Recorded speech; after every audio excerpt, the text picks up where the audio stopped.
Bienvenidos a Primum Gradus, tu podcast de historia y humanidades en general. Hoy vamos a hablar, pues de algo que ocurrió justo antes de la Segunda Guerra Mundial. Y para eso, Fernando Cañas ha rescatado un documento no inédito, porque está editado, pero muy poco conocido. Pero bueno, él nos lo explicará mejor. ¿Qué tal, Fernando? Muy bien, Ricardo, ¿y tú?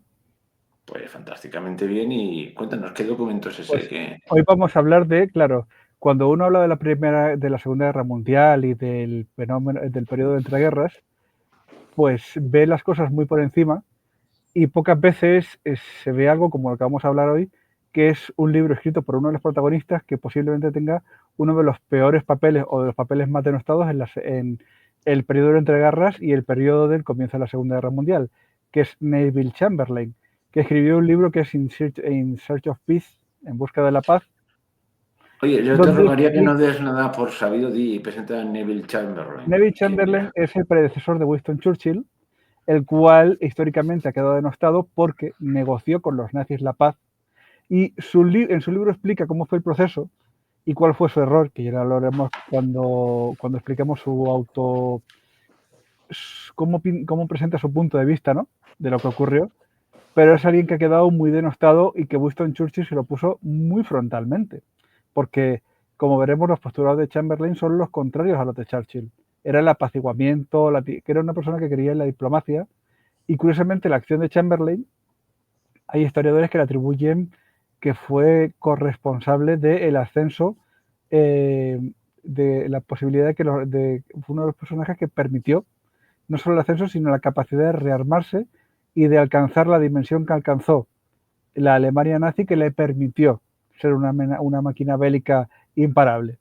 Y atribuyen a su pacifismo y a su visión diplomática este discurso de los hechos. Bueno, luego es una cosa que te lo tenía que comentar, haber comentado en el comentario antes que hacemos antes de empezar el programa, pero voy a hacer de abogado del diablo. Y al final, si quieres al final, del programa lo hacemos. Y voy a comparar con la situación que hay en Europa. Ahora, si podíamos pensar que hay un paralelismo con lo que está pasando en Ucrania y aquello de la ocupación de los Sudetes es equiparable, etcétera, etcétera, y había que ser más duros. Bueno, Siempre hay para que... comparaciones, pero claro, hay una diferencia en la época de Chamberlain con ahora. No había armas nucleares. Pero sí, a ver, de hecho, ahora mismo la política ha sido todo de hecho, la política actual es rara, porque son bravuconadas con actuaciones peores que las de Chamberlain. Pero la diferencia es que Chamberlain era un caballero. Podía ser anacrónico, pero era un caballero. Los actuales son bravucones de taberna comportándose como ratas. Entonces, si tuviéramos un Chamberlain, por lo menos podríamos decir que nos engañaron. ¿Qué te puedo decir? Entonces, y también vamos a hablar de la espiral de silencio. Algo que en el de récord me comenta Ricardo que él ya lo ha vivido en primera persona. Yo, por suerte, no lo vivo porque no he tomado la decisión de no hablar de ciertos temas en público ni con. Y fíjate, Bueno, lo no de por la la espiral censura. del silencio lo vivo, pero vamos, no me afecta en mi vida. Ah, no, pero Pero yo, por ejemplo, lo de en la una espiral de. discusión de café, pues ya. Es que es curioso, ¿no? Esta espiral del silencio hace que esto no lo puedes decir. Ujú. ¿Por qué? Pues la espiral de silencio, que es un postulado filosófico, sociológico, porque yo he tomado solo hablo con las personas que conozco, y ni siquiera es porque me moleste, es porque a veces escucho tantas cosas tan absurdas, tan crispantes, que prefiero, o sea, yo ya por el perfil de la persona, uno, sé lo que piensa y dos, sé lo que no se puede hablar con esa persona. Así que no estoy viendo la espiral de silencio en redes sociales, la estoy viendo en amigos, conocidos, ¿no? Pero a mí no, porque claro, yo ya de antemano sé cuándo voy a tener esas conversaciones que tú dices yo qué sé, yo antes sí hablaba mucho, ¿no? Y me pasaba que veía gente que tenía una formación muy solvente y decía unas chorradas que decías, pero ¿cómo puede? Ahora no, ahora ya se ve que la experiencia es el tiempo y la experiencia, y ya es como de, por el perfil ya sé de, ok, pongo la cruz, no se puede hablar, porque va a saltar por estupideces, y yo ya no estoy para discutir con personas que no tienen la solvencia intelectual para tener un debate, sinceramente. me he quitado. Bueno, empezamos, si te parece bien, empezamos con Chamberlain, Con con el nuestro querido libro. amigo, el primer ministro Neville Chamberlain. Pues como decimos, Neville Chamberlain es el predecesor de Winston Churchill, ¿no? Y hay que recordar que su legado histórico ha sido muy cuestionado, pero nos dejó un libro en el que explica cuál fue su posición y cómo vivió ese periodo de negociación en el contexto de los años 30, ¿no? Es un libro después de haberse constatado el fracaso de su proyecto. Recordemos que murió en el año 40 y que al final cambió de posición y aunque tuvo que ceder el poder, colaboró todo lo que pudo en la preparación de la guerra y la defensa. Tenía un postulado muy propio suyo, que era, publicó un par de artículos hablando de que había que ir a la guerra, pero minimizando los daños colaterales, ¿no? Pero estaba convencido de que la situación previa había fracasado y había que optar por la solución bélica. ¿Y qué te digo? Pues el contexto es, imaginemos unos años 30, donde había cicatrices de la guerra. La Gran Guerra marcó a Chamberlain profundamente, ¿no? Era un hombre que tenía un concepto sobre que la paz y la diplomacia y el entendimiento, ¿no? Y la defensa como garantía negociadora eran bastante importantes. Y luego tenemos que dar por, también en el contexto previo, hablar de que la caballerosidad de Chamberlain no le hizo actuar de forma correcta frente a unos matones de barra y de bar como eran Mussolini o Hitler. Pero también hay que decir que el precedente es la Gran Guerra, la llamada Gran Guerra, la Primera Guerra Mundial, en el cual se sometió a una humillación innecesaria a una potencia que no había sido efectivamente Exactamente. vencida. Otra cosa que no tienen en Es, cuenta es una especie de matonismo de guante blanco, ¿no? claro, Estilo lo que vemos en El Padrino, gente honorable que te estruja, vamos. lo que no tienen en cuenta en Chamberlain son por qué estos matones de barra llegaron al poder. Y es porque el sentimiento alemán, el sentimiento japonés, italiano de no nos vencieron en las trincheras, nos vencieron en los despachos, y este tipo de diplomacia, claro, porque Chamberlain cita los tratados de, por ejemplo, de Versalles como un ejemplo de diplomacia, que no hace falta la guerra, pues este mismo error de Chamberlain es el que lleva a las poblaciones a tener ese sentimiento que permite que lleguen estos matones, que no quieren ni diplomacia ni caballerosidad, que quieren solamente una cosa, revancha y poder absoluto para ellos. Y claro, Chamberlain, como ya hemos hablado en el Off the Record y va dentro del dentro del tema de este programa, era un personaje tal vez anacrónico, era un personaje que posiblemente se habría entendido con Hindenburg, se habría entendido por ejemplo, con Kerensky, el primer ministro ruso antes de la revolución, pero no tenía. Hay que recordar que Chamberlain muere en el 40. O sea, no se encontraba en la dinámica de los tiempos en los que vivió. Vivía en otro tiempo. Estaba más en Westfalia, estaba más en Versalles que en la Segunda Guerra, en los años 30 y en el periodo entre guerras de guerra mecanizada. Y sobre todo se nota mucho el salto de la política, digamos, victoriana a la realpolitik que empieza en estos años 30 y llega hasta nuestros días. Entonces, si quieres, empezamos con el libro, ¿no? Sí, sí. Por ejemplo, en el capítulo 1, lo que hace es justificarse.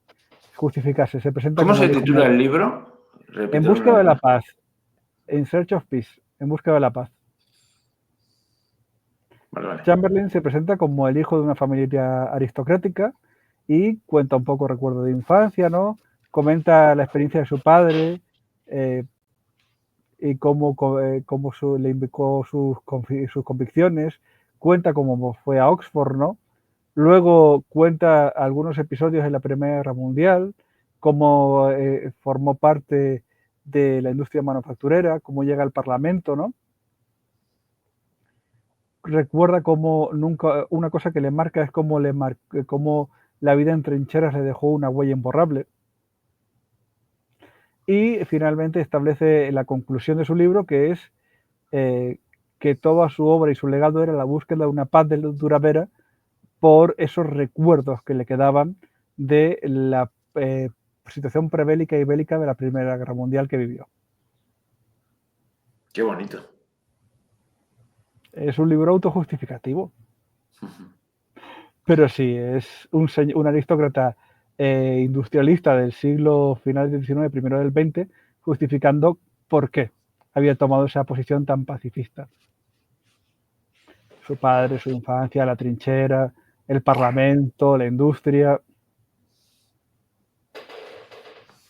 ¿Qué te digo? Ya en el segundo capítulo hace una definición teórica de la paz y la filosofía diplomática, ¿no?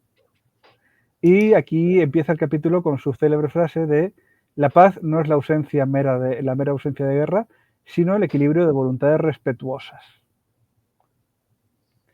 Y analiza tratados como el de Versalles, el de Locrano. Aquí ya se ve dónde está siendo su error de percepción. Analiza un tratado imperfecto y que generó... Dime. No, es que no sé dónde... Hace poco oí esta frase que decía, es peor que una guerra peor que una guerra es una paz injusta. Sí. Porque perpetúa la violencia, perpetúa el cabreo y cuando explota... Eso era un principio, no me acuerdo qué historiador romano era el que lo decía siempre, pero esto ya viene de la antigua Roma y creo que también hay un filósofo griego clásico, no sé si es Tucídides, es que no quiero decir nombres pero sé, cuando ya leí todos los clásicos, sé que esta máxima es una máxima de la antigüedad, la de una mala... Dime. Ay, perdona, pero tú sabes el famoso plan Morgenthau para cuando acabó la Segunda Guerra Mundial, ¿no? Sí, digamos que pulverizar Alemania.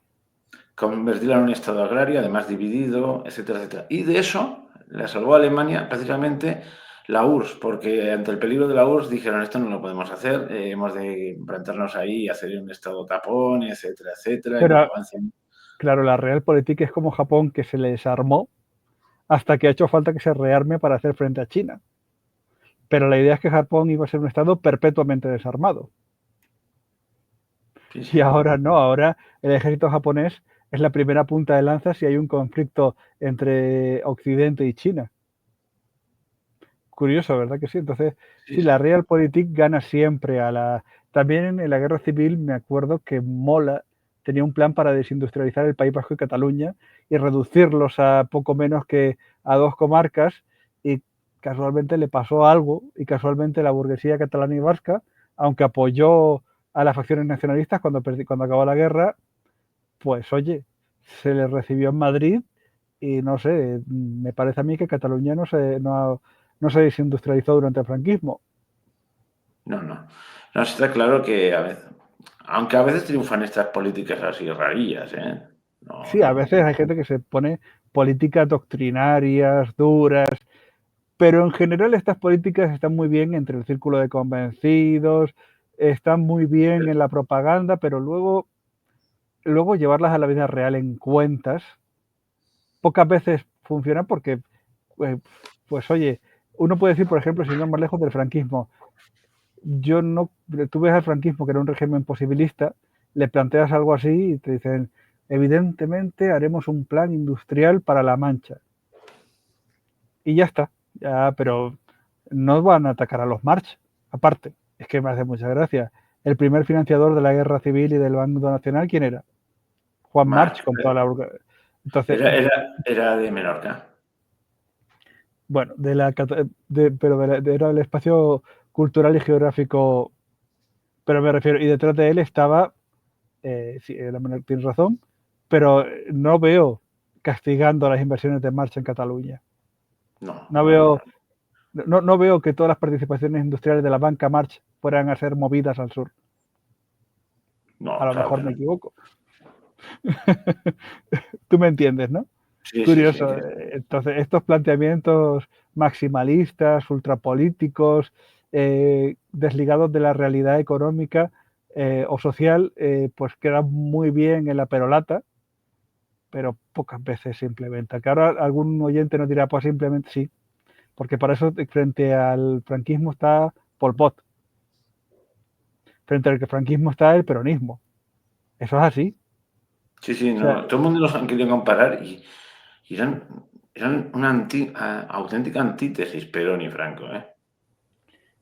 En pero lo personal. es que Todo lo que uno tenía incluso, sí, de carisma y de labia y de populismo, el otro era todo lo contrario, era un tipo gris. Y gris, que es... posibilista. Uh-huh. Sí, sí, sí, es una cosa curiosísima. Pero, por ejemplo, es que tampoco hay, entre Franco y De Gaulle y entre Perón y De Gaulle, tampoco hay comparación, porque De Gaulle, y siendo los tres militares, y de que se supone conservadores, pero De Gaulle era un tipo que ganaba elecciones, eso sí, su política se podría considerar franquista, Mm. pero también era un desarrollista convencido. Y de hecho, en esta guerra absurda que hay hoy en día, Perón Franco y De Gaulle serían socialistas, porque eran unos estatistas irredentos. Para ellos la iniciativa privada estaba supeditada al Estado. Porque aquí el que me diga Perón era de izquierda, dice, Perón era más social que De Gaulle y Franco, pero los tres eran hijos de su época, que eran desarrollistas puros, es decir, no eran los planes quinquenales de la Unión Soviética, pero ellos marcaban la pauta económica.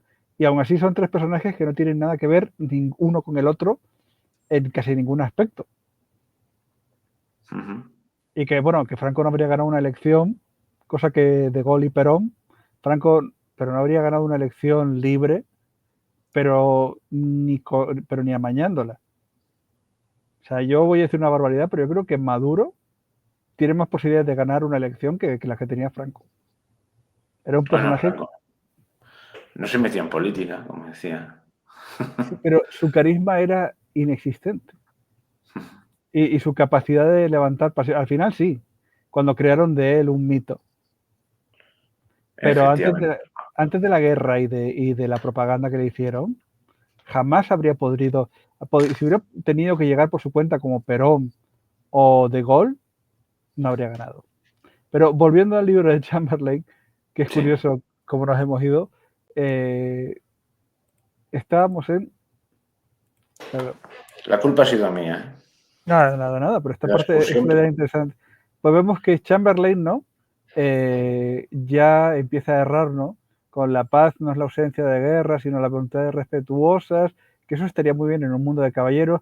Cita un tratado como el de Versalles, que no es un tratado que perpetúe, que genere una paz duradera, ni que sea un ejemplo de, de acción diplomática defendible, ni siquiera una de acción diplomática que debiera estudiarse o citarse como ejemplo, ¿no? Y ya aquí va exponiendo que su convención que el arma diplomática es tan indispensable como el arma militar. Eso es cierto. Dice que siempre negocia un aparato defensivo creíble, o sea, su idea es diplomacia con una pistola en la mesa, ¿no? Y aquí empiezan los errores. Cita que, como citó en su discurso en el 12 en el Parlamento, cita que la transparencia es la mejor garantía contra la sospecha de claridad y propósitos. Un país que está incumpliendo flagrantemente los tratados, su propio principio lo rompe. Luego habla de concesiones graduales, que es mejor ceder a demandas para salvar vidas que el tiempo vidas y tener tiempo para rearmarse, ¿no? Y luego habla de su mayor defensa, que es cooperación con los aliados de conveniencia.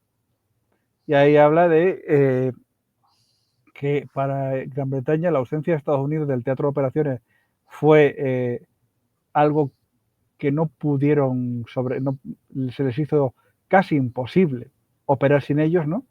Y que empieza a culpar a Francia y a la Unión Soviética de la falta de una coordinación real para hacer una política que hiciera frente a la amenaza que se estaba desarrollando en el centro de Europa. O sea, Pero una cosa que me ha hecho gracia en los papeles que tú me has mandado para que lo estudiase sí, es que toda su planificación se va a hacer gárgaras cuando resulta que el famoso pacto Ribbentrop-Molotov, que pactan la Alemania nazi con la Unión Soviética, entonces ya se vuelve loco. claro, porque ahí Chamberlain pensaba que de forma, o sea, es que es anacronismo puro. Pensaba que Rusia, Francia e Inglaterra tenían una alianza natural como la Primera Guerra Mundial y que empieza a culpar a estos países de no haberse coordinado, pero no se da cuenta que los intereses reales de estos países no son los de la realidad previa al Tratado de Versalles. Este es un error, o sea, vemos cómo tiene varios errores de percepción graves. Y estos errores llevan a que se produzca el rearme y a que la situación de entreguerras dé pie a la Segunda Guerra Mundial. Ojo, que porque los alemanes se precipitaron, si hubieran dedicado más tiempo al rearme y no se hubieran envalentonado con las concesiones graduales, pero bueno, claro, ya eso es historia ficción. Pero es verdad No, pero que... aquí hay un factor importante, ya que ha salido el tema. Parecido a creo que lo hablamos en otro programa hablando sobre China. La planificación, ¿no? Que tú dijiste que lo del 2000 no estaba previsto para el 2030, que China hiciese el sorpaso, sino para el 2050 o algo así, ¿no? Sí. Pero cuando llega un líder carismático que quiere ver eso en vida, acelera los procesos. Hitler ya estaba en los 50 años y decía yo, y no estaba precisamente de una salud bollante, y decía yo quiero ver esto. Entonces, esta gente con un gran ego acostumbra a acelerar la maquinaria, ¿sabes? Y Sí, esto es... igual que la reunificación de Taiwán y la absorción de Hong Kong tenía que haber sido más pacífica, tenía que haber sido dentro de 50 años, pero si Jinping va por el tercer mandato, sabe que posiblemente no habrá quinto mandato, cuarto sí, pero quinto no. Entonces quiere asegurarse de que en su mandato de máximo poder que es este, pueda por lo menos tener el éxito de finalizar el proceso, pero lo adelantó. Es decir, las leyes que introdujo la revolución de los paraguas es solo la voluntad de Xi Jinping de acelerar el ritmo, y el cerco a Taiwán que está haciendo es lo mismo, y el expansionismo chino, pero esto estaba previsto para cuando fueran una potencia real. ¿Qué pasa? Pues igual que estamos hablando con Chamberlain y con Alemania, con las potencias del eje, de repente China se ha enemistado con todos sus vecinos. Es decir, ya no va a ser la sorpresa, no, ahora ya es que todos los vecinos de China tienen una disputa fronteriza con ellos, o China tiene una disputa con todos sus fronterizos, con todos sus países fronterizos, y ya ha mostrado la guerra que, por ejemplo, Estados Unidos no tiene disputa fronteriza con ningún país. Estados Unidos con Canadá tiene una frontera casi abierta, y con México los mexicanos no pueden entrar libremente sin visa, pero los gringos viven, como explicamos en el programa anterior, libremente en México. Entonces, no es equiparable la situación de la República Popular a nivel geográfico, que si dices India está muy atrás, sí, India está muy atrás, porque ahora mismo con los casos que están proporcionando China, Pakistán, la situación india es muy difícil, la situación india de aliado de Occidente, pero a la vez, las políticas indirectas de ralentizar su desarrollo son reales, porque a India no se le van a vender F-35 y se le vende tecnología de segunda y no tienen tecnología propia todavía. Pero aún así tampoco es un factor a obviar. Es decir, es una situación bastante compleja. Pero estas situaciones vienen, como tú dices, de que aparece alguien que cambia el factor y reescribe el tablero. Y luego hay personas que siguen comportándose como si el tablero siguiera en la situación previa. Y eso es bastante curioso, como Chamberlain. O como esta gente que habla todavía de acabar, o esta gente en España que me encanta, que habla de acabar con los comunistas en Rusia, dices tú. Sí, evidentemente, o sea, por supuesto. Porque hay gente que sigue diciendo hay que en el mundo hay que ponerle hay que atacar, hay que ponerle a esos comunistas rusos. Sí, sí, hay gente que dice que es la Unión Soviética 2. Hombre, como todo tiene algo de verdad, igual que la Unión Soviética era la continuación del imperio de los zares, pero yo creo que va más que lo de lo soviético es un paréntesis en la historia rusa que siguió la inercia y ahora han vuelto otra vez en cierto modo a lo anterior, sin zar, eso sí, pero yo siempre pienso, todo se andará, ¿eh?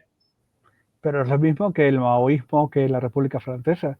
Si Francia es un país donde sus presidentes siguen siendo el rey Sol, y China es un país que ha vuelto a ser un imperio con un comité de partidos. Tienen una nueva dinastía, o sea, hay tendencias históricas que no se pueden superar tan fácilmente. Entonces, China ha vuelto a ser el reino medio. Tiene mucha gracia. Pero claro, hay gente que se queda en un momento histórico y habrá alguno que le falta decir todavía, como decía Goebbels, contendremos a las hordas asiáticas.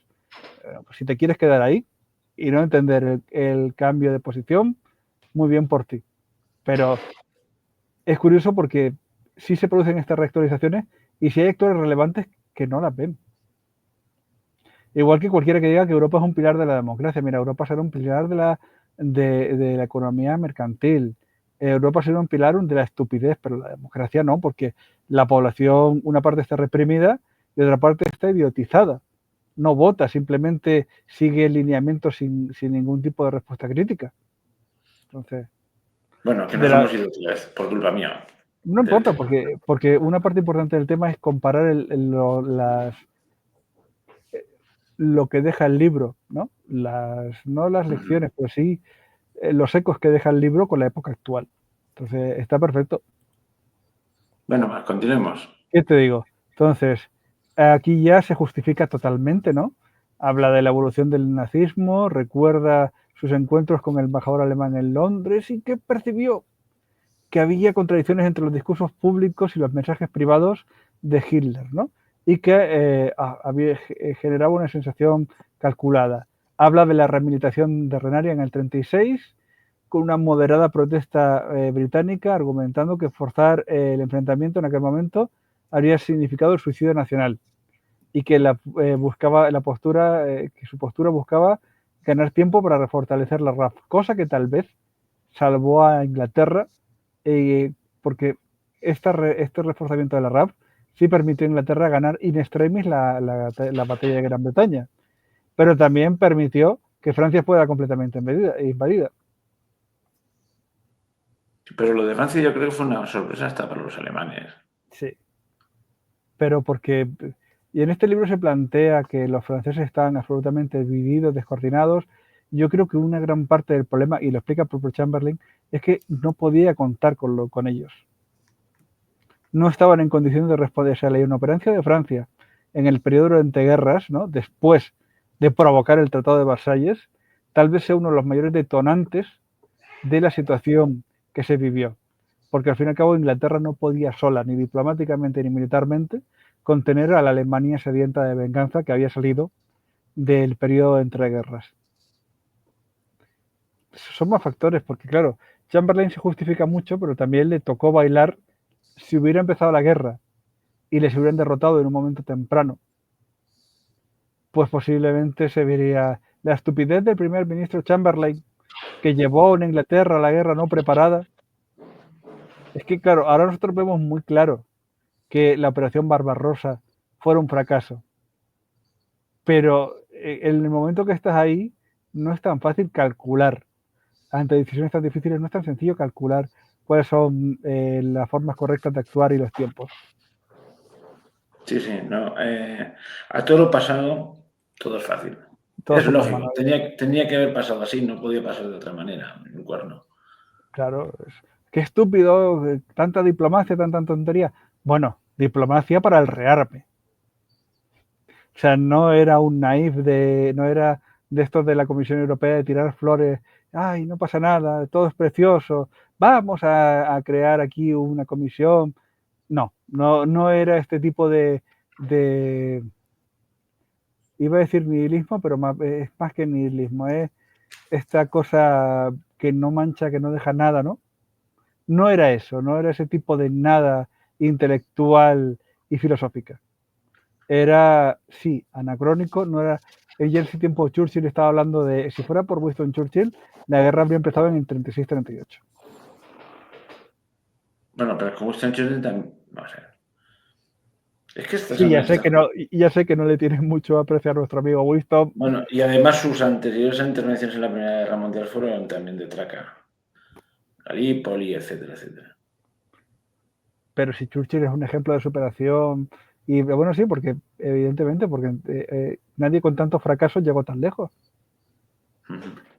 Pero en estos momentos Churchill está otra vez haciendo de las suyas, que era lanzarse de cabeza y lanzarse anticipadamente, mientras que Chamberlain era todo lo contrario. Chamberlain era, no iremos a la guerra hasta que no estemos listos para la guerra, y si la podemos evitar, porque ya sabemos qué coste va a tener, mejor. Porque esto no es tan bonito como dicen.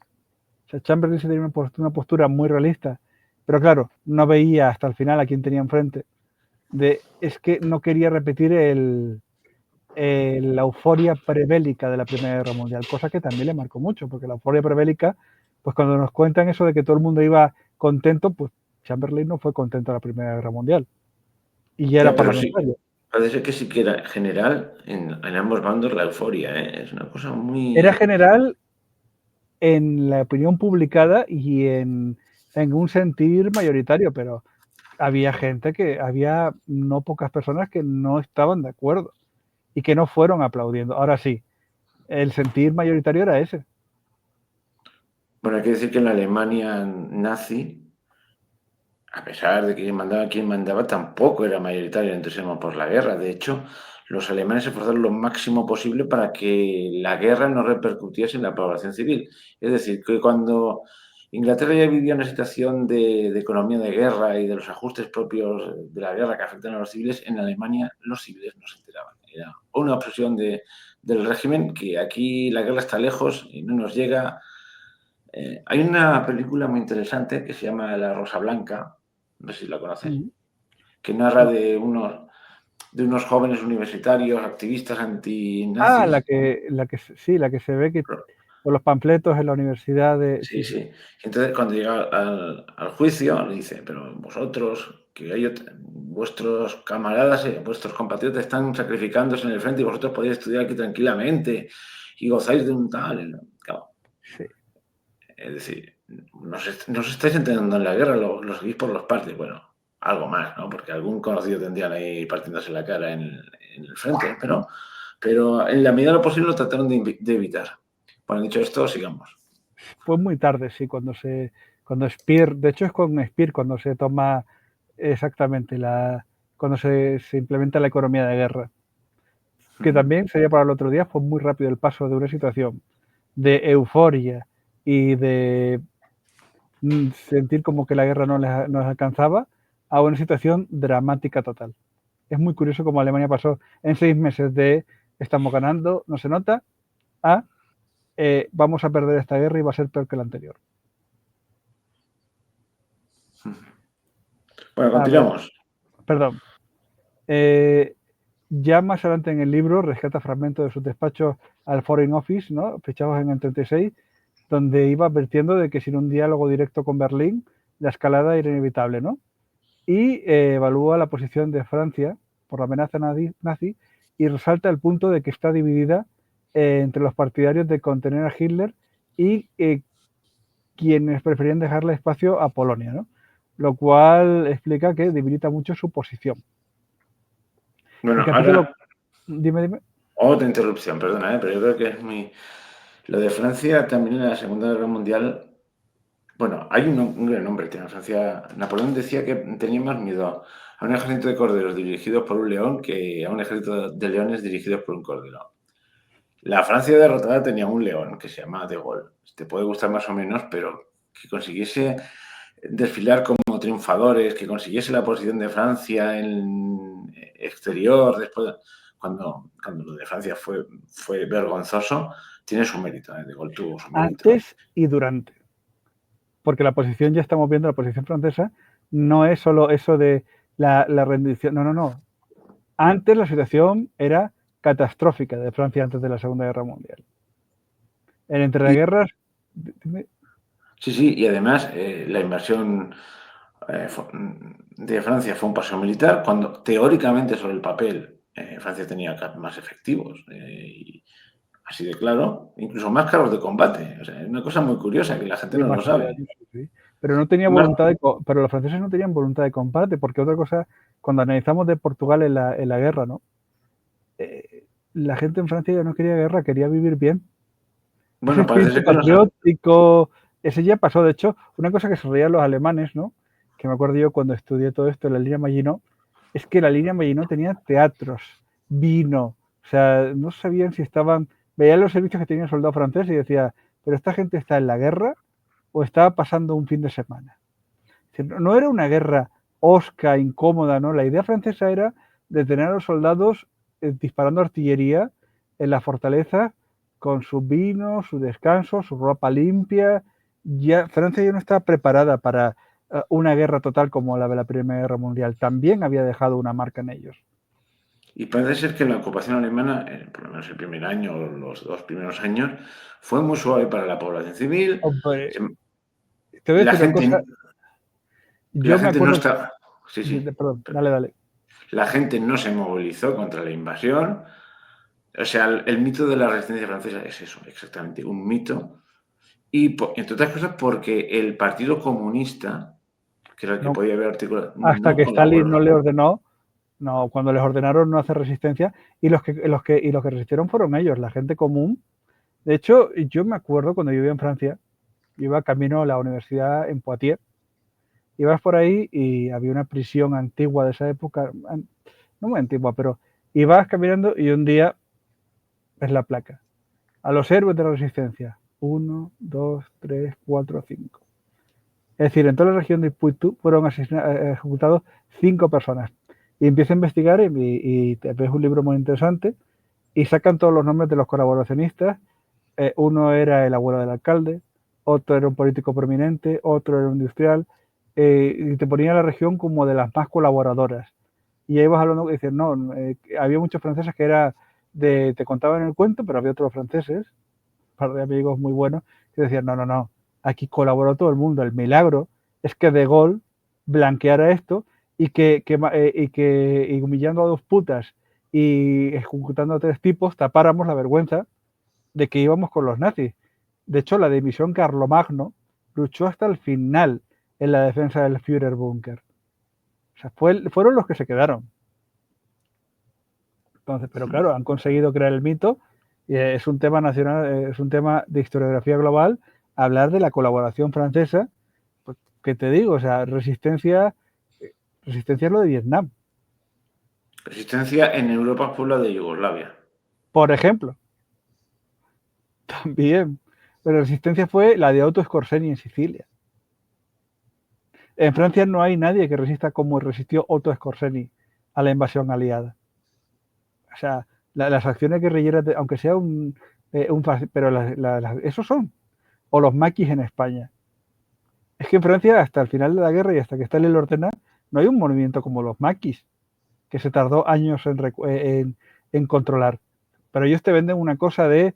Y luego, ¿quién resistieron? 4 intelectuales, 4 personas muy idealistas, pero en Francia también, como tú dices. Ahora han sacado un libro, es que es un escritor que sigo, que Juan Manuel de Prada, que sí, es un nuevo libro que está ambientado en el París ocupado por los alemanes, en el que narra, porque dice que me he puesto a investigar y he encontrado cosas muy curiosas, cómo todos los intelectuales españoles que estaban exiliados por razones diversas colaboraban en los actos culturales que hacía la Falange. Y claro, es la típica cosa que la documenta exhaustivamente, dice, con lo cual la leyenda rosa de los exiliados que estaban ahí, pues se ha ido al traste. O sea, todos colaboraban en las labores culturales ostras, que había una cierta connivencia con el régimen, entre la falange y el régimen nazi, y ahí estaban, porque si no se significaban y podían acabar mal. No, evidentemente, entonces te cuenta una historia que tristemente no es. O sea, sería más bonito que fuera como se contó. Y ese es el tan gran triunfo de Gaulle. Sí, sí. Pero el hecho Y es que la también, resistencia...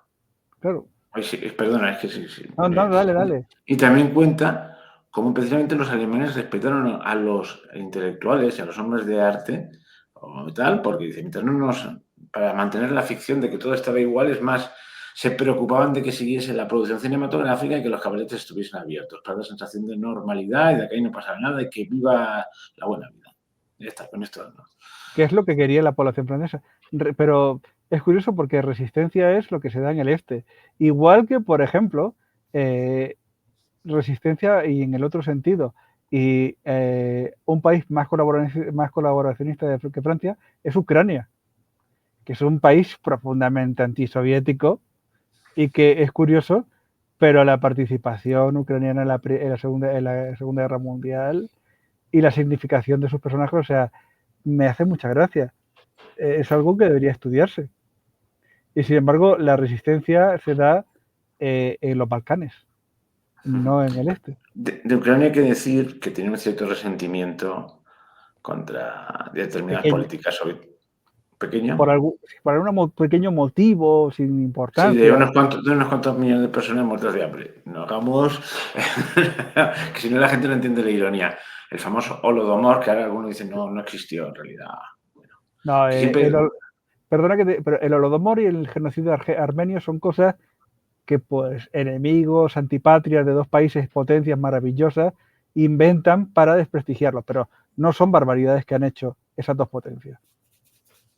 Sí, o sea, las cosas como son. Hubo una barbaridad, hubo un exterminio de kulaks y de campesinos, hubo una hambruna provocada por. Bueno, sería muy rápido de. Bueno, se puede decir dos pinceladas. Sencillamente, la Unión Soviética necesitaba tenía algo que exportar y eso era lo que tenía que exportar para sanear su economía depauperada, era el trigo de Ucrania y lo dedicaban a exportar y a los ucranianos no les dejaban comer. Y Estaban. aparte de eso, Stalin tenía esa política de homogenización y tenía la idea de someter a Ucrania, de rusificar a Ucrania por las malas. Y esto servía para debilitar y poder ir rusificando Ucrania de forma acelerada, porque siempre tuvo un terror a que se les levantaran. Y luego vino un sucesor suyo, que era ucraniano, y Khrushchev. decidió, sí, que bueno, que ya que estaba por ahí y estaba muy cerca, pues que Crimea lo unía a la República Socialista Soviética de Ucrania, cuando todos los que vivían ahí eran rusos, o sea, pasaban del hecho de quién era la gente colocado. O sea, Ucrania Claro, pero tiene fíjate, razones para el resentimiento y los rusos que hay en Crimea también, y eso es fruto de aquí trasladó gente, trasladó los alemanes del Báltico, los trasladó a Kazajistán. O sea, hay gente en claro, Kazajistán que pero habla alemán. fíjate, sí hay, en Centroasia hay una cantidad de germanohablantes, eso para otro día. Pero para que la gente, cuando la gente dice lo de Ucrania, esto es muy fácil. Imaginemos dos países, España o Argentina. Y ahora imagínate que coges y dices, en España dices, no, Huesca ya no va a ser de Aragón, va a ser de Navarra. Pero ¿cómo? Si no, y aparte va y se la da, y ahora de repente se independiza Navarra y se lleva. O en Argentina dices, no, mira, si es que no pasa nada, si es que eh, La Plata no va a ser ya, no va a estar dentro de la región de Buenos Aires. La vamos, se independizan y dicen, no, ahora La Plata pertenece a Corrientes. Pues dices tú, ¿cómo puede ser esto posible? A Santa Fe, pues no puede ser, ¿sabes qué te digo? Entonces, ese es el problema. El problema es que cuando uno está dentro del país y mueve la frontera y dice, yo qué sé, que es que no, pero no me sale ahora, pero Santiago del Estero pertenece, lo más disparatado que se me ocurra, pertenece a la a ver, que se me olvida los estados, pero bueno, se me olvida al estado del que venía Kirchner, ¿no? No pasa nada, estamos dentro del mismo país, pero ahora se independizan y tienes un problema. Entonces, es simplemente esto, es decir, sí, cuando estás dentro del mismo país, simplemente es ahora la documentación no va al mismo sitio. Es que también, y esto es otro inciso y luego volvemos, aquí en España estamos muy mal acostumbrados con las fronteras, porque la frontera no se han variado en muchos años, de las más estables de Europa. Claro. Está bien marcada por los Pirineos, hubo algunas rencillas con Francia, pero ha quedado claro, de la vertiente sur es España, la vertiente norte es Francia, punto. Les puede gustar más a unos a otros, pero está claro. Con Portugal hay una chorradita de nada, pero está El foso de claro. Olivenza. Sí, pero bueno, ya está. Pero vamos, no hay fronteras raras. Pero ya Francia empieza a tenerlas. Sobre todo con España no, pero ya cuando te vas hacia el Pero oeste. Niza era italiana hasta hace Sí. menos de un siglo Pues y lo pico. digo, exacto.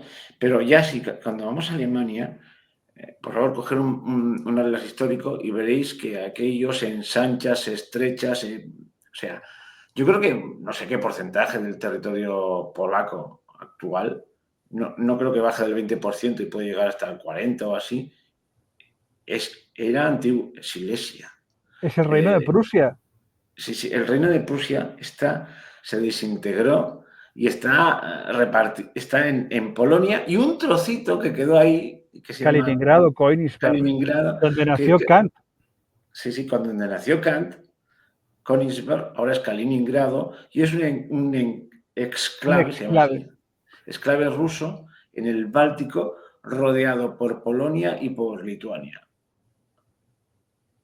Y claro, y dices, madre mía, qué fronteras. Bueno, por no hablar de las de Ucrania, con zonas rusófonas, pero que está.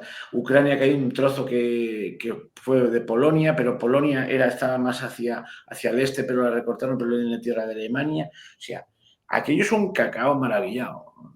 Sí, Yo sí, creo es que Alemania fascinante. ya no reclama esos territorios, pero No, si por un día supuesto, se. porque de hecho la Constitución polaca tenía todavía hasta hace poco la prohibición de que los alemanes pudieran comprar tierras en las zonas históricas. O, por ejemplo, el Reino de Hungría, que perdió 60, 50, la mayor parte de su territorio, lo que ellos consideraban la zona Transilvania era húngara y ahora está en Rumanía. Y perdieron la mayor parte de los territorios del Reino húngaro, que eran minorías, pero minorías muy numerosas. Porque, bueno, todos hablamos de los austríacos como potencia imperial, pero los húngaros, como de hecho, ahora el Víctor Orbán no para de dar la matraca con la Gran Hungría, que es un sueño húngaro. Pero por eso te digo, las fronteras aquí están muy claras. Pero entre regiones, entre Cataluña y Aragón, ¿la frontera cuánto tiene? 600 años, administrativamente. Bueno, no lo sé, ¿El pero. condado de Barcelona cuánto lleva siendo el condado de Barcelona? ¿Qué puede ser? ¿Madrid es la cosa más reciente administrativa creada en España después de las dos Castillas? O sea, hay que recordar que Bueno, nuestras y, provincias vienen de 1833. sí, bueno, pero lo que te quiero decir, bueno, eso son fronteras internas, yo estaba hablando de las No, fronteras no, internacionales. no, pero es importante porque hasta nuestras fronteras internas van para los 2 siglos. Hay países que sus fronteras reales, sus fronteras definitivas, tienen 80 años y Bueno, pegaron cambios. por no hablar del Tirol, que forma parte de Italia, y una zona austriaca. Bueno, el Alto Adigio, que forma parte del Tirol. Pero, bueno, o sea, dices, claro, que cuando en Mussolini todo el mundo tenemos la idea de que estaba a partir un piñón con Hitler, pero Hitler no veía Sí. bien, que, en fin, o sea, lo que pasa fue un matrimonio de conveniencia. Bueno, y yo creo que se admiraban mutuamente porque alzaban el brazo derecho y tal, pero en principio no Tenían eran amigos. concordancias, pero de hecho es una historia, y ya volvemos, pero muy graciosa. Al principio, Mussolini despreciaba a Hitler, como lo veía como un imitador de poca monta y alguien que sinceramente no le veía apenas virtudes, y al final es Hitler quien ve a Mussolini como un payaso patético al que tiene que rescatar, que no le sirve para nada. Sí, pero al principio Hitler imitó a Mussolini, es una cosa Sí. curiosa. Y al otro lado del Atlántico, otro personaje que hemos citado antes, que se llamaba Perón, también le molaba Mussolini. Bueno, ¿dónde estudió Perón? Ah, En bueno, Italia. ah. Bueno, Pero en la Italia, o sea, mucha tercera posición, pero mucho de lo que aprendió lo aprendió donde lo aprendió. bueno, ahora saldrá un argentino cabreado porque hemos nombrado a Perón. O un argentino apoyándonos, a No sé Perón por qué. se, porque a Perón se le odia. Bueno, de hecho, cada día la figura de Perón, ahora con el cambio cultural, está perdiendo. Pero Perón desde el principio ha tenido tanta gente que lo detesta como gente que lo ama. O sea, nunca ha sido una figura, y quien lo detesta profundamente. Porque digamos que Perón podrá ser muchas cosas, pero conciliador nunca fue. Bueno, volvamos a Chamberlain, que ya estábamos otra vez en Buenos Aires. Sí. Bueno, pues ya vamos al capítulo 4, crisis de Austria y Checoslovaquia, ¿no? Aquí pues estudia la anexión del Anschluss del 38 y habla de la reconfiguración central, habla sobre las reivindicaciones de Hitler, habla de no ceder sin condiciones, pero que perderían credibilidad. Y aquí vienen las negociaciones de Bad Godesberg, donde podemos ver a Chamberlain yendo a Alemania, negociaciones en el Berchtesgaden, o sea, es muy gracioso porque nosotros vemos a los nazis como unos personajes caídos en el ostracismo, pero hay que recordar que en estas negociaciones los lores británicos, que Chamberlain fue a Múnich, o sea, que negociaban con ellos, que trataban con ellos. Había gente como Churchill que tenía claro que había que hacerles el cierre total. Pero hubo quien negoció con ellos y los legitimó. Aquí Chamberlain transcribe telegramas que intercambiaron entre Praga y Londres, y aquí tiene mucha gracia. Después de hablar de la celebración de la conferencia de Múnich, ¿no? Habla del ambiente tenso en el hotel, habla de la euforia de Hitler, ¿no?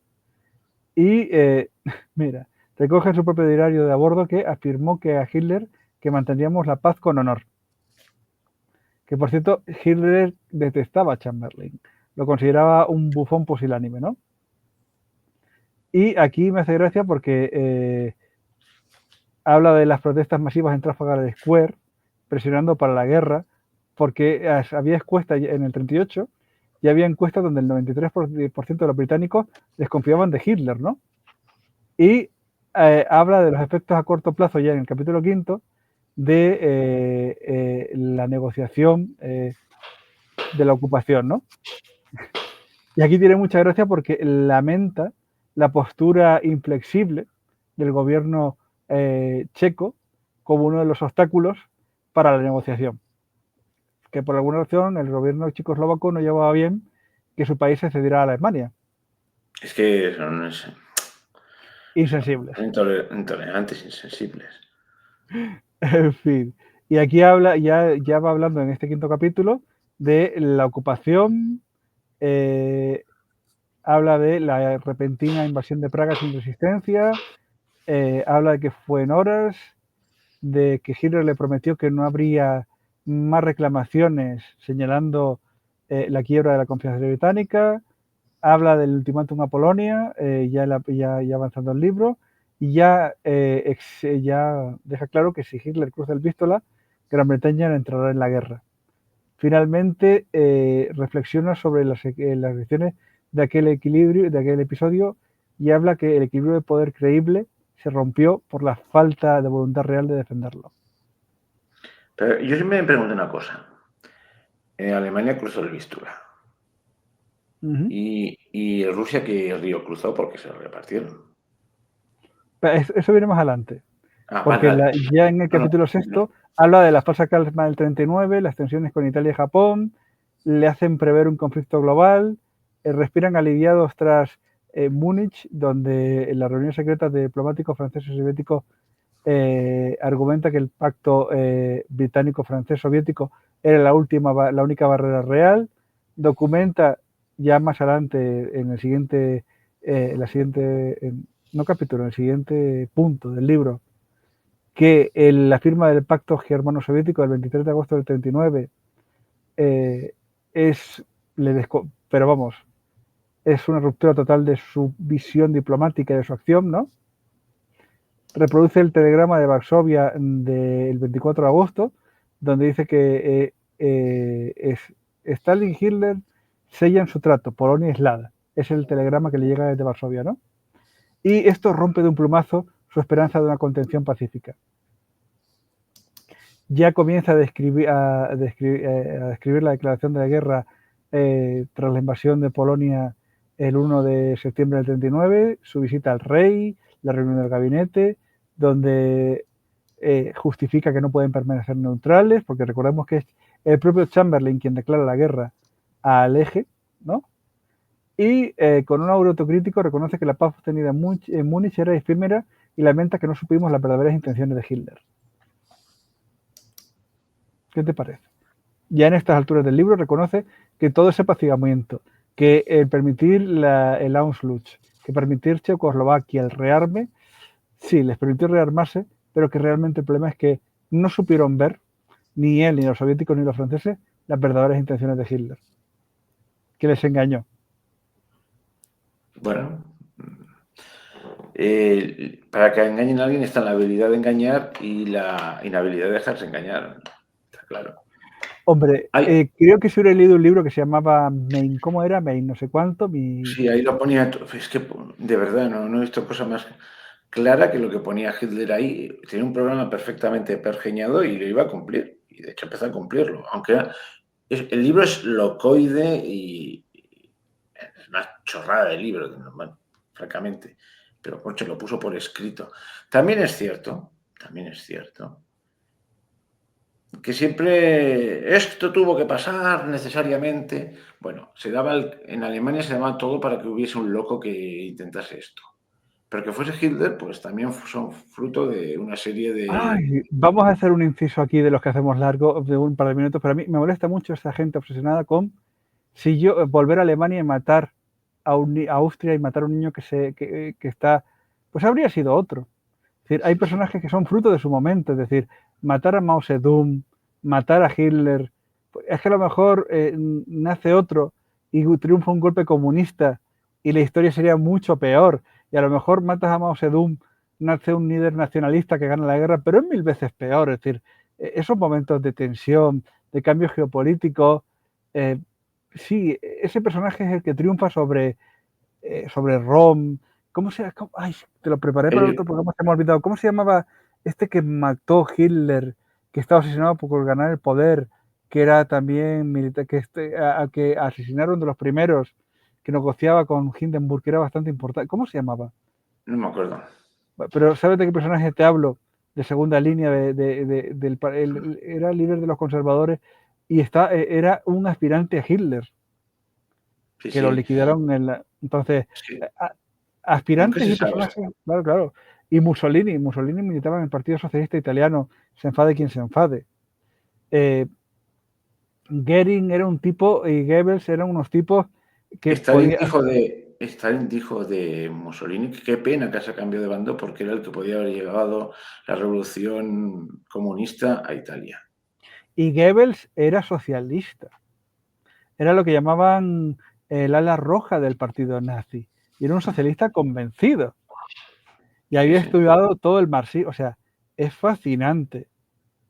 Como Goebbels podría haber sido perfectamente el ministro de propaganda de una Alemania comunista. Que aquí, por eso me irrita tanto la gente de mis principios. Yo nací de esto y moriré de esto. Tu líder no. Tu líder ya te digo yo que no. Tu líder puede ser el Goebbels que justifica los campos de concentración nazi o el Goebbels que justifica la estatización de los medios de producción. Y lo habría hecho igual. Y Sí, sí. contento.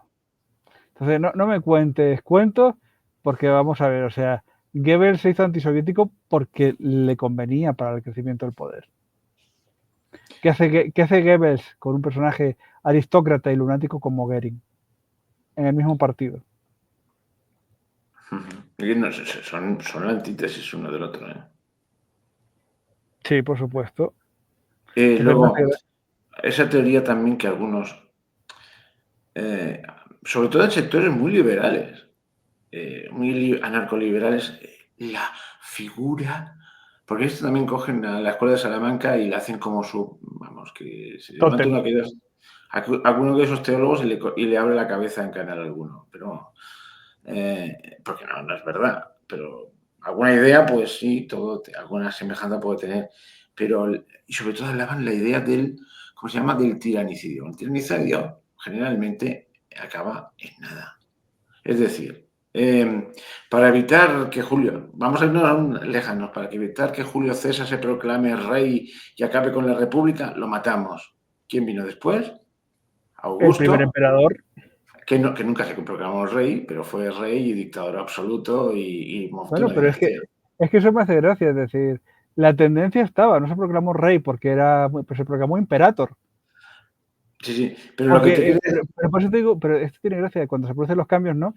Que me hace gracia en Roma nunca pudo haber un rey, pues Roma nunca tuvo un rey. Era tal la versión romana al término rey que dice, bueno, vamos a hacer el cambio, pero con Senado y cambiándole el título. Es curioso cómo, efectivamente. pero el cambio se produce, pero claro, tienes que hacerlo estéticamente para que no parezca, para no tocar esa fibra que no se puede tocar.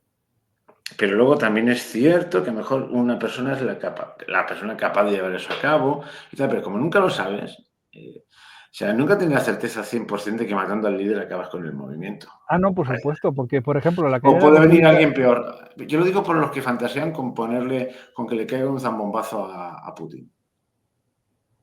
Hay podría quien venir un dice, líder más ultranacionalista y más desquiciado y más. Pero igual que los que dicen Trump es lo. Trump, Trump, eh, a ver, no es que también me fascina la gente que piensa que Trump tiene rayos láser y se ve. Si uno tiene conciencia, se ve lo que es Donald Trump.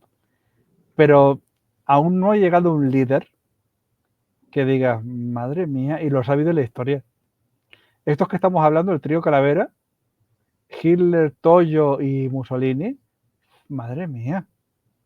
O Ataturk. O, bueno, es que hay un montón, no vamos a estar... quita tú lo que falta para que llegue otro Gengis Khan. Y podría llegar, porque los mongoles porque lo vemos lejano, esa gente de las estepas, pero Gengis Khan, o sea, todos estos son nada al lado de Gengis Khan. Pues además, ha dejado parentela. Sí, bueno, ¿Sabes? el humano con mayor, que ha dejado mayor huella genética, ¿qué era? ¿Un 17% de la humanidad desciende de Gengis Khan? Pues no sé, yo sé que se comenta en varios millones y hay gente que dice, ¿es una exageración? No, no tiene Bueno, ninguna varios cientos de exageración. millones, tenía no sé cuántas concubinas y embarazó a no sé cuántas miles de mujeres. Luego sus hijos a su vez siguieron la misma tónica, sobre todo los que están más encumbrados, etcétera, etcétera. Con lo cual, sus genes, todos, a lo mejor tenemos algo de Gengis Khan nosotros también, no sé. Pues posiblemente, y desde luego, en el este de Europa, posiblemente varios miles de personas o decenas de miles tengan genes de Gengis Khan. Hay gente, joder, pero perdona porque esto me ha salido ahora, es cosa de la improvisación de estas conversaciones al margen, de la cantidad de descendientes de no sé qué rey normando, es decir, vikingo, que hay en Inglaterra. No Sí, sé quién lo calculó una vez. No Guillermo sé, el Conquistador. sí, sí, pues se ve que conquistaba parte de por las armas por otros temas. Bueno, igual que la cantidad de descendientes de los primeros 500 españoles que llegaron a México, que hasta que se estableció todo un poco, o sea, te sorprendería cuántos jaramillos vienen del jaramillo original que iba con Cortés. O sea, la mitad de que tienen el apellido descienden de los casi centenar que dejó. Fascinante, ¿cómo puede alguien procrear tanto? Pudo. O el español que desciende toda una tribu de él. El español de En, Nueva en, en Zelanda, Nueva Zelanda, sí, sí, sí, es muy los gracioso. Paniora, todos descienden de él. 8.000 tíos descienden directamente de este. ¿Cuántas mujeres tenía? ¿Una decena? Fascinante. Si una decena, cada uno tiene 3 hijos, que cada uno tiene 5 mujeres, ya no te digo una decena, pues ya en 3 generaciones sale mucha gente, ¿eh? Por eso te digo, entonces. Pero volviendo al tema, siempre nos dicen, no, este es el peor. Dice, quita, matar a Castro, matar a porque matar. Yo, por ejemplo, no mataría a Castro, yo mataría a Batista. Pero es que a lo mejor te viene peor que Batista. Es que entonces la gente se centra mucho en el personaje, pero nunca se centra en el momento histórico. ¿Por qué está trampa ahí? Por el momento histórico. ¿Por qué llegaron estos matones de barra ahí? Por el momento histórico. Entonces, nadie se pone a reflexionar qué hicimos para llegar a este momento Pero histórico. también digo lo contrario. Con el momento histórico no significa que esto vaya a pasar, ¿eh? No sé, también se puede ver lo contrario, ¿eh? ¿Tenía que llegar un régimen parecido al de Hitler o no? O puede llegar un tiempo que aprovecha toda la fuerza en contrario que hay y restablece la norma. O sea, Por supuesto, porque esos momentos son, es decir, hay momentos en los que te llega un, yo qué sé, ¿quién puede pensar que iba a llegar un Trajano? No, ay, ¿cómo se llama? Se me ha ido. El primero de los severos, los emperadores virtuosos, los que después de una etapa de locura son los que reestructuran Roma. Fascinante. ¿Quién iba a pensar que después de Calígula y Nerón podía llegar? Y perfectamente podía haber llegado. Bueno, ¿quién iba a pensar que podía llegar Justiniano y Belisario? bueno, y yendo ya a lo más clásico que todo el mundo conoce, Claudio, que era oficialmente el tonto de la familia. Y su gobierno fue beneficioso y pacífico. ¿Quién podía pensarlo? Entonces, igual que puede salir un Hitler, puede salir un Claudio. Es decir, pero el problema es que el contexto histórico da mucho, porque cuántas personas como Hitler han nacido a lo largo de la historia, que era un cabo austriaco que no era brillante. Pero, Andy, yo quería ir, perdona, que ahí se me ha torcido cuando más. Es, Hitler decía unas paranoias tremendas, las puso por escrito. Eran paranoias. Estaban por escrito. te las podías tomar a cachondeo, porque a mí alguien me escribe algo, posiblemente soy el típico tío que soy un poco burro que se reiría de estas cosas y luego corcho, pues las lleva a la realidad. Pero si no llega a triunfar, que podía no haber triunfado, ¿cómo hubiese pasado a la historia Hitler? Como un loco que era un pintor fracasado que, fíjate que está loco. Este tío estaba abocado al fracaso, nunca podía triunfar este hombre. Pero Era es que, evidente. ¿quién hablaría de Hitler? Pero como Gengis Khan. ¿Cuántos gente que eran un reyezuelo de tribus nómadas o Hernán Cortés? Pues que sabría, tú imagínate que Cortés le No, pide el una caso tormenta. más, el caso más claro todavía, más raro todavía, es Pizarro. Era analfabeto. Pero tú Era un imagínate, don nadie y consiguió su gran gesta cuando tenía más de 50 años, que en aquella época ya era casi un anciano. claro, pero tú fíjate en lo que es el momento. Una tormenta, se acabó Hernán Cortés. Una tribu, un malentendido diplomático con los Cañaris, se acabó Pizarro. Un tipo que bajó, porque ¿quién no habla de los conquistadores que fueron y volvieron con polvo o sin nada? ¿Quién no habla del rey que iba a llegar? Partidos friki raros que tuvieron, que parecía que iban a... Bueno, sin irnos más atrás y sin comparar, no se nos enfade alguno. ¿Tú te acuerdas cuando vivías en Cataluña, cuando Ciudadanos era la primera fuerza y iba a dar el paso al primer partido del país? ¿Y ahora qué pasa? Nada, se ha Entonces, deshecho el partido. perfectamente los nazis se podían haber deshecho. ¿Qué gente más pintoresca? ¿Qué Y cosas entonces pasan? nos estaríamos riendo de ellos. Ya está, a punto. Igual que los que se deshicieron fueron los otros, los conservadores y los socialistas, pero es que esto es así, es curioso, pero siempre pensamos que la historia es inamovible y no es así. El momento cuenta y la acción del momento cuenta, Cucho. Entonces, la gente siempre piensa, si hubiéramos, bueno, podría venir otro peor y podría O venir sea, otro mejor. y siempre ahora que hicimos el otro día un programa sobre la Unión, sobre la Revolución Rusa, siempre he pensado en el momento en que los bolcheviques toman el poder, que son una minoría, pero bien organizada, y va por ahí disfrazado por en medio de las calles un tal Lenin, si en aquel momento alguien lo reconoce, un policía le pega un tiro, ¿qué pasa? Y, por ejemplo, Lenin, qué ejemplo más bueno, Trotsky habría sido un muy peor gobernante que Stalin. Todo el mundo habla de Trotsky. Trotsky era un dogmático peligroso de narices. De hecho, los trotskistas que yo he conocido, tela. Yo he conocido, o sea, todos los trotskistas que yo he conocido te dicen, poco fueron las purgas. Los trotskistas son ultra dogmáticos. O sea, Trotsky podría haber sido un Pol Pot soviético. Bueno, de hecho Entonces, ya dime, conté que fue el inventor del ejército ruso a base de ojo, sí, a base coaccionar a de, los oficiales. sí, a Con que base ahí de... tenía vuestras familias y perdéis la batalla, sabéis. Es fascinante, entonces la gente dice, pero claro, eh, como hablamos de Franco, ¿por qué habrá gente que tiene esa necesidad de idealizar personajes como Superman, como son personas reales con movimientos políticos de intereses? Entonces me parece increíble la necesidad de mitificar. Nos reímos de los griegos porque hablan de Ajax, porque hablan de Menelao, porque tienen todas esas épicas, pero por lo menos sabían que eran épicas y gestas para contar a los niños y para aspirar.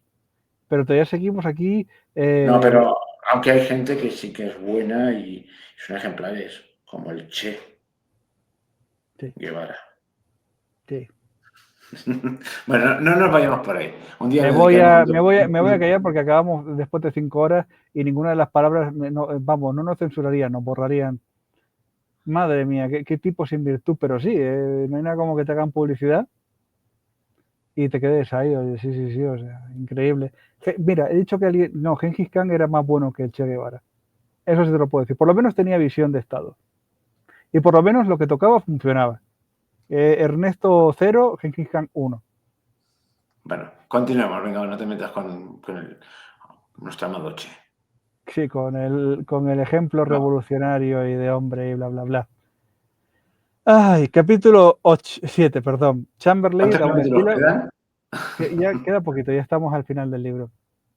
El capítulo 7, Chamberlain ofrece un epílogo donde señala que la diplomacia no puede sustituir nunca al firme compromiso de la defensa nacional.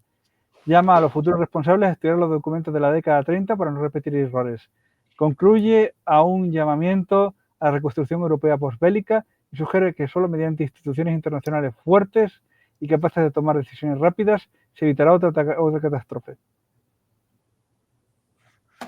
Y ya aquí termina el libro, es decir, habla de unas pocas notas biográficas, ¿no? Y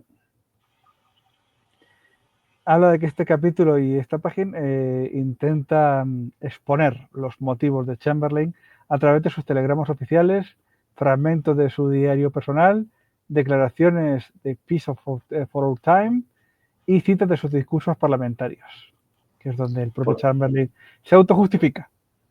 Pues nada, hemos dado a conocer una obra de desconocida, real. Y bueno, real. Y nos ha dado pie a viajar por todo el mundo y decir locuciones varias. Porque yo quería traer esto para compararlo, porque la gente dice, no, igual que hemos hablado de todo esto, también hemos hablado de que las políticas naifs ya han existido antes. Y que porque ahora todos estamos de acuerdo en que la contención habría sido mejor, pero claro, también hemos hablado de Chamberlain, lo hemos dejado muy mal, pero America First también tuvo mucho que ver en Chamberlain, porque la America First era una cosa que le dolía profundamente a los británicos y a los franceses, es decir, saber, estamos solos con esto. Entonces, es muy curioso porque la política naif, negacionista y que se cierra sobre sí misma, ¿no? El no contener ciertas cosas a tiempo, llevan a cierta... Y luego la política de Chamberlain tan caballeresca, tan... el cumplimiento del acuerdo, la garantía, bla, bla, bla, pues sí ha existido quien ha hablado de forma vacía y desconectada de la realidad. ¿Quién ha hablado de alguien que te dice, porque yo quiero traer esto porque a Chamberlain le decían, se está gestando una guerra, se están preparando, te están mintiendo, y hablaba de caballerosidad, que se parece a cierto momento hoy en día cuando te dicen, estamos en guerras con vosotros, os vamos a imponer cierta ley, os vamos a someter cuando lleguemos. Y decimos, no, pero es que de ellos los hay democráticos. De ellos los hay, sí, pero cuando lleguen estarán en su bando, no en el tuyo. Porque también hay mucha gente en cierto país montañoso de la cordillera del Indo, ¿no? Que eran pacíficos y demócratas, pero por no meterse en problemas y porque, bueno, ya se moderarán, pues han acabado con la música prohibida y sin doctoras. Y se les decía bien claro. Y lo que quiero decir que Churchill será lo que será, pero sí decía a ciertos sujetos que te lo están diciendo, no se puede, porque Churchill tenía clarísimo, si apaciguamos nos comerán, porque nos lo están diciendo. Igual que pasa ahora en Europa, que nos están diciendo, apaciguad, que os comeremos. Y pues el hecho fue que los conservadores se pusieron de su lugar. Y para no pasar el programa de la hora y media, vamos a hablar de la espiral del silencio. Ostras, yo ya estaba saturado ahora, pero bueno. Lo dejamos para otro día, la espiral del silencio. Son 10 minutitos. Vale, pues cuéntalo tú de lo que es la espiral del silencio, porque antes prefiero que lo cuentes tú. Vale, la espiral del silencio es una teoría desarrollada por Elizabeth Noll Newman, ¿no? Que se fundamenta en que los individuos tienden a silenciar sus opiniones cuando perciben que estas son minoritarias o impopulares, debido al temor del aislamiento social. Este fenómeno se basa en la combinación de factores biológicos y antropológicos que influyen en el comportamiento humano. Los fundamentos biológicos son, desde la perspectiva biológica, la necesidad de pertenecer y de obtener aceptación social inherente al ser humano, ¿no? Nuestro instinto de supervivencia nos lleva a intentar evitar la exclusión del grupo, ya que puede significar una amenaza para la vida. Por lo tanto, este factor social actúa como un mecanismo de autoprotección de las personas que les lleva a conformarse con opiniones predominantes, incluso si estas difieren con sus creencias personales. Y los fundamentos antropológicos son que la espiral del silencio se relaciona con las normas y valores estructurales que dictan lo aceptable y lo que se puede expresar públicamente. Las sociedades establecen códigos de conducta y expectativas que moldean el comportamiento individual, de forma que, cuando la opinión se desvía de estas normas, el individuo puede optar por el silencio o por las sanciones, como el rechazo y la marginación. Este comportamiento fuerza las opiniones dominantes y contribuyen a la creación de la opinión pública. Luego habla de... Dime. No, yo siempre veo que eso, el que no quiere dar la nota para no significarse, pero yo siempre pongo una cosa a todo esto, que a veces lo que uno cree que es la opinión pública es la opinión pública, es decir, sobre cierto tema en que todo parecía que había un consenso absoluto, y yo creo que importa más todavía, para que todos estuviesen en casa arrinconados llevando un trapito en la boca, yo cada vez más gente que dice, vaya tontería, vaya tontería, vaya tontería. Yo creo que ya lo pensaban entonces, ahora lo están manifestando.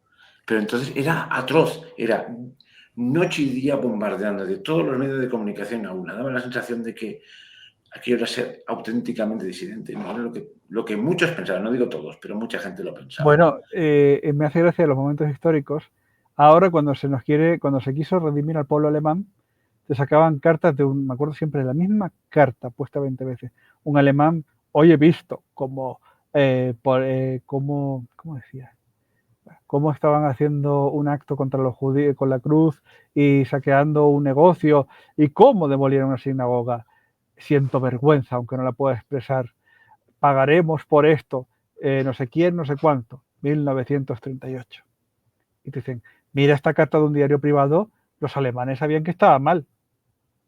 Dices tú, hombre, sí, y había alguno que diría, si demuele la sinagoga va a llover más porque las sinagogas, como tienen forma curva, o sea, el problema no es la opinión particular de uno, es cómo consigue uno que si se impone una cosa que sabe que está mal, ¿cómo consigues tú romper la espiral del silencio? O sea, si tú sabes que esto no es razonable, no es lógico, y va contra los valores preexistentes, ¿cómo carajo sabes tú? Y dices, mire, señor SS, yo entiendo todo esto, pero ¿por qué tiene que quemar la sinagoga y matar al pobre señor? Lo que no me sale un apellido judío alemán, ¿no? ¿Por qué si es muy buen Herzog, tipo? Herzog. Sí, ¿por qué tiene que matar al señor Herzog? Si es muy buen tipo, si me lleva fiando 20 años. Que le prometo que sí, que habrá judíos malos banqueros, pero es que Herzog no puede salir y decirlo a un oficial de la SS. Entonces, ¿cómo haces si tú sabes que Herzog es un tío maravilloso, que es tu carnicero de toda la vida, que te ha salvado? ¿Cómo coges y con la espiral de silencio dices, pues a mí me parece, yo no digo que no haya que acabar con los banqueros judíos, pero me parece a mí que gente como el pobre señor Herzog a lo mejor no habría que matarlos. ¿Cómo coges tú y dices eso? ¿Cómo dices eso? Entonces, la Y no hay espiral de que, y no hay silencio, que irse a la Alemania nazi. Ustedes saben lo que pasaba en determinada zona de España donde algunos los mataban por País Vasco. por La lo mismo, gente. ¿cómo dices tú en el País Vasco, en un pueblo de la Guipúzcoa profunda, pues a mí la Guardia Civil me parece, y yo es que este chico que ha venido de Extremadura me parece un chico estupendo? ¿Cómo dices tú eso? O que yo muy Gudari, pero no creo que haya que matar de esta forma ¿Cómo dices tú? Hace poco un tipo aquí en Cataluña, de Hospitalet, hizo un libro que no tenía mucho éxito. Y ya me imagino por qué. Que trata de un joven muchacho que murió asesinado por un terrorista. Y narra su biografía.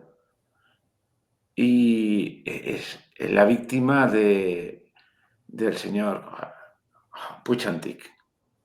Porque resulta que Puig, bueno, o sea, aparte, puede estar a favor o en contra de la pena de muerte, pero Puig mató a alguien. ¿Saben alguien a quien mató? Se pensaba que era un represor, no era un chaval, era un policía, pero no había matado a nadie. Y uno es un héroe y el otro es alguien olvidado. Y este hizo la biografía del olvidado. Claro, Dice, es que es muy fácil. bueno, esto Pero, ya. y es muy curioso. Decir esto ya, en serio, porque este programa lo oye poca gente. Y yo intuyo que la mayoría de los que nos oyen ya no van a decir nada, pero esto sale, soy una persona pública, que no lo soy, de cierta relevancia, y digo esto y ya tengo un problema serio. Pues te pondría, porque sí, porque Cataluña ahora mismo tiene sus mitos nacionales que son intocables. Claro, o sea, bueno, no digo, yo no estoy a favor de la pena de muerte, pero chicos, este hombre no fue un héroe, fue un asesino, punto pelota. Pero tocando tu tierra y demás es como cuando ponen a Companys y a, ¿cómo se llama el otro? Al que les encanta, los que lo sacan siempre en el Polonia como Con los padres de Punch. la Companys y Bueno, lo que sea, da lo mismo. Los dos que los ponen como los héroes que quemaban iglesias, perseguían curas, tenían Y firmaban, sentencias de muerte. y firmaban sentencias de muerte, como no solo, no sé si tomando un café como el generalísimo, pero poco más o menos. Masía. Masía, bueno, Masía. El coronel Masía. Sí, te los Era ponen a coronel del los dos ejército. como sentaditos Era coronel del ejército español. y te los ponen en Eh, el cielo, sentados, ¿no? Franco en eh, el infierno, ellos en el cielo, porque son catalanes. o están todos en el infierno o todos están en el infierno, pero bueno. Vamos a terminar esto y que te quieres ir ya. La espiral de silencio es muy importante en los medios de comunicación. Los medios de comunicación desempeñan un papel crucial en la espiral de silencio, que es amplificar ciertas opiniones y silenciar otras. Al presentar rápidamente determinadas perspectivas como mayoritarias, los medios pueden influir en la percepción del clima de opinión, llevando a individuos a ajustar sus opiniones y expresiones públicas en consecuencia. Este efecto es especialmente potente en contextos donde los medios de comunicación tienen un alcance masivo y una influencia masiva. La conclusión es que la espiral del silencio es un fenómeno complejo y combina con aspectos biológicos, antropológicos y explica cómo se forma y mantiene la opinión pública y publicada. Comprender estos fundamentos ayuda a analizar el comportamiento social y la dinámica de la comunicación en diferentes contextos culturales, sociales y mediáticos. Para comprender, bueno, teoría tal. El hecho es que tiene un PDF muy interesante esta mujer, que lo hemos resumido, y el hecho es que ella teorizó que sí existe la espiral del silencio. Teorizó cómo se produce desde unos grupos de interés y presión y cómo se puede someter y cómo que exista una opinión pública, una opinión mediática, hace que incluso en sociedades que se creen libres se pueda implementar una espiral de silencio para implementar unas políticas y para rezagar otras. Y puede haber momentos en que se estén implementando políticas que sean contrarias a las creencias, gustos, necesidades o simplemente contrarias a lo más esencial sobre quién están siendo impuestas estas opiniones, creencias o actuaciones. Y que una espiral de estas se puede crear con muy poca gente y mantener con muy pocos medios. Y que y, curiosamente nuestros, y nuestros oyentes, que si han llegado hasta aquí en este programa, son pata negra, pues les están saliendo 80 ejemplos de su vida cotidiana. Exactamente. Entonces, y la experiencia, pero claro, esta espiral de silencio se basa en, pues como te digo, allá se me da por completo, pero sí, en los fundamentos biológicos, sociológicos, ¿no? Que hacen que se pueda implementar y que muy pocas personas estén dispuestas al desgaste de luchar contra la espiral de silencio. ¿Qué es lo que tiene gracioso esta espiral de silencio? Que al final todos los regímenes caen y todo el mundo era antinazi, todo el mundo era antifranquista, todo el mundo era anti no sé qué, todo el mundo anti no sé cuánto, y cuando cambia la tendencia, aquí todo el mundo se cambia de chaqueta y no pasa nada. Pero cuando estás en la espiral de silencio, bien que cuesta decir, no, mira, porque ahora todo el mundo, decía el otro día un especialista que fue con el coronel Baños, que a mí me dio mucho asco lo que dijo, que él era anti mascarillas, anti todo tal, y que ahora los empresarios, que ahora todo el mundo sabía que el estado de alarma estaba mal, que las mascarillas, y que todo el mundo dice, no, yo solo una dosis y ninguna más, yo no sé cuánto, no sé qué. Cuando estaban los cristianos diciendo que por lo civil y por lo militar había que... Entonces me hace gracia porque cuando pasa una ola de información, una de estas espirales del silencio, todo el mundo sabía que estábamos dentro de una espiral de silencio y que eso no era. Pero después, tú atrévete a decir, no, mira, la mascarilla no sirve. En Bueno, eso 2021. lo dijo el portavoz oficial, que no servía. Para el día siguiente decir No, lo contrario. pero atrévete a decirlo cuando han dicho que sí. Bueno, A oye, ver qué pasa. vamos No, por cortando ya. supuesto, pero terminamos ya, pero atrévete a romper una espiral de silencio cuando ocurre. Entonces, por terminar, que sabes que siempre me gusta por un resumen, pero va a ser un minuto. El libro de Chamberlain nota una perspectiva de que ha habido antes políticas así preciosas, maravillosas, ya sabes que te digo, ¿no? Preciosas, políticas que son como de arcoíris, ¿no? Que no llevan a ningún sitio, políticas voluntaristas. De unicornio de Exacto. colores. Que vemos sus resultados y luego vemos que existen cosas como la espiral del silencio. Entonces, tal vez, solo tal vez, la espiral del silencio y las políticas voluntaristas tal vez nos estén pasando una factura muy grave. Bueno, y con esta conclusión final podemos acabar ya. Si os ha gustado el programa, poned un me gusta. Yo, como siempre, hago de malo y cortando aquí ya el programa. Alguien me dirá, ¿por qué lo interrumpes? Pero bueno, esto forma parte del Pues espectáculo. así le da dinámica al programa, hombre. Bueno, muy bien. Pues hasta pronto. Hasta pronto.